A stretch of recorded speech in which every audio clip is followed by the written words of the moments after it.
Today we are going over basic probability rules, but before we get started, we are going to look at a probability problem that I skipped from the last handout.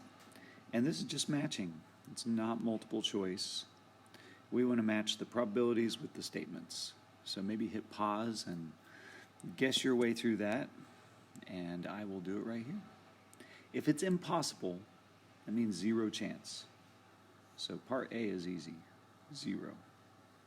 If it's certain, in other words, there's not really a chance in the matter, it's 100% chance. That's 1. Very unlikely, I could see a couple people arguing over 2 possible answers, but it does say very unlikely, and it'll only occur once in a while. So I would go with 0.01. If you're leaning towards 0.3, if I do something 10 times, it's going to happen 3 times. Well, about. Whereas 0.01, that'll happen 1 time in 100.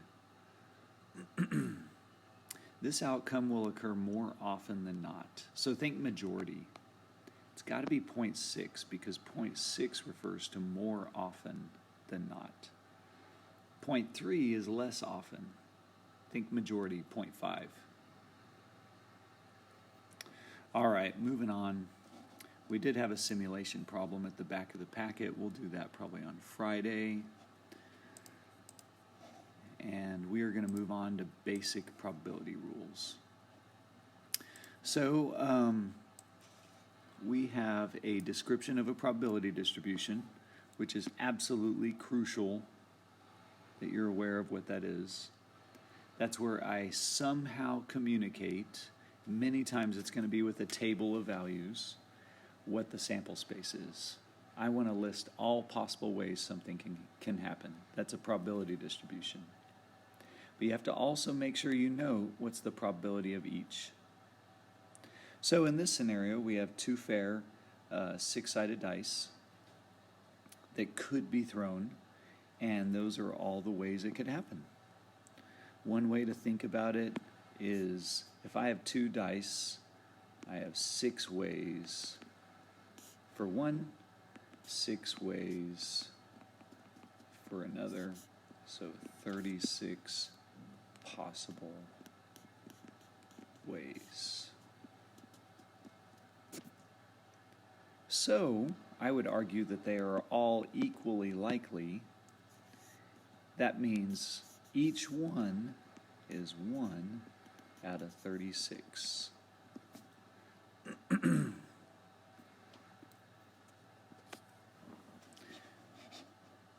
Down here, we start talking about specific events. I'm going to scroll up so we can see our options here. They define A as getting a sum of 5. So for example, this is a sum of 5. This is a sum of 5, and that is a sum of 5, and that. Those are the only 4 ways I see that we could get a sum of 5 if I roll 2 die. So I'm naturally going to go, let me practice writing probability notation. Probability of A, whoops, I'm writing on the wrong blank, aren't I? Probability of A is 4 favorable outcomes out of 36, which is 1/9.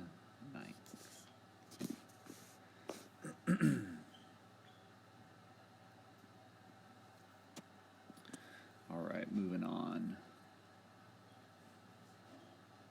Obviously, I hope you realize that an event is a description of outcomes, possible outcomes, in a chance process. It's usually a subset of the sample space. It's not, in other words, it's not every possible outcome. It's limited. And so, for example, B, what's the probability of the sum not being 5? Well, I just found 4 that do add to 5, so naturally, wouldn't it be 32 out of 36? I mean, you can pause it, scroll back, count through. If 4 add to 5, wouldn't naturally it have to be 32 ways? So then 8/9. A whole other way to think about it is, wouldn't the sum of 5 plus sum of not 5 resemble everything? All possible outcomes? So like if I add the two together, I get 36 over 36. So another way to think about this would be to go 1 minus 1/9, which is 8/9. So many ways to look at probability.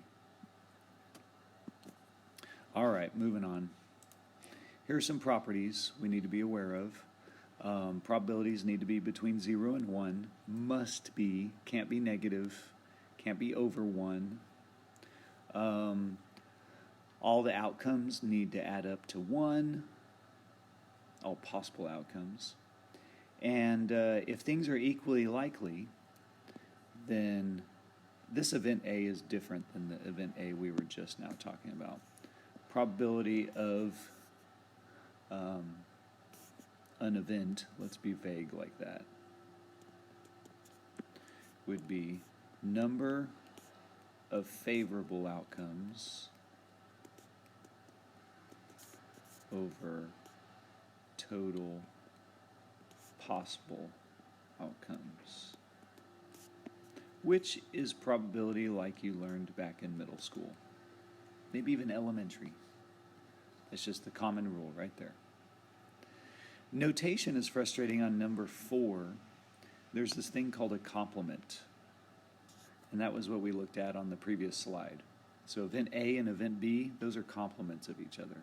A was summing to 5, and B was not summing to 5. They're complements because they both add up to everything. They add up to 1. So you can refer to a complement as literally writing not A.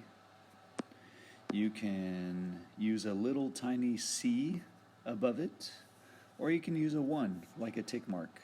That's actually how I usually write complement of A.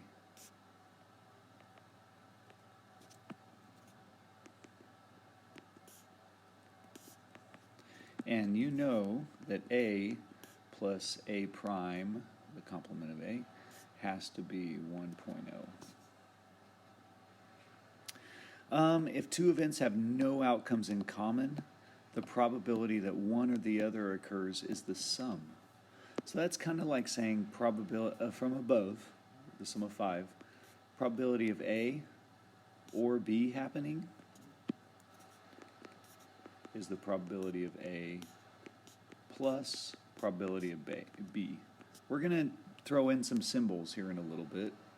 So instead of or, we'll write U, and instead of and, we'll write an arch symbol. But the words or, the words and, those work just fine also. If this is the case, if no outcomes are in common, that's the key right there. If no outcomes in common, then they are mutually exclusive or disjoint. A and B equals 0. Mutually exclusive. A lot of people mix that up with independence. We'll work on it. And it uses the word intersect on the very bottom line, which is an arch. So that's saying A and B is 0. Okay, moving on. Almost done. In this example, they're talking about online college courses. And it breaks college students down by age. They say, show that this is a legitimate probability model. So pause it, think about it. And what you should have thought of is just check that when you add all of them up, you get 1.0. And I believe you do. Please don't write less than this. You could write more than that, but please don't write less. Below that, probability not 18 to 23. So two ways. You could add up all the others, so 0.17, 14, 12, and get it that way. What is that? 26, 36, 43, I believe. Or you could think backwards and go 1 minus the probability of 18 to 23, which is 1 minus 57. And you get the same exact result. So two ways to look at that. One last thing before I end this. This is called a one-way table. Because out of all these college students, there's only one question. How old are they? So that's a one-way table. One variable. And that is age. Compare that to this next problem. We won't work it in this video. But look at this table. We have two questions. This is a two-way table. What gender is each person, and do they have pierced ears? We have two variables. Think about it as like questions. If I pull a subject aside, how many questions are asked of them? What gender? Do they have pierced ears? On the previous one, I pull someone aside, I only ask them one question. How old are they? All right, hopefully all that made sense. I will see y'all later.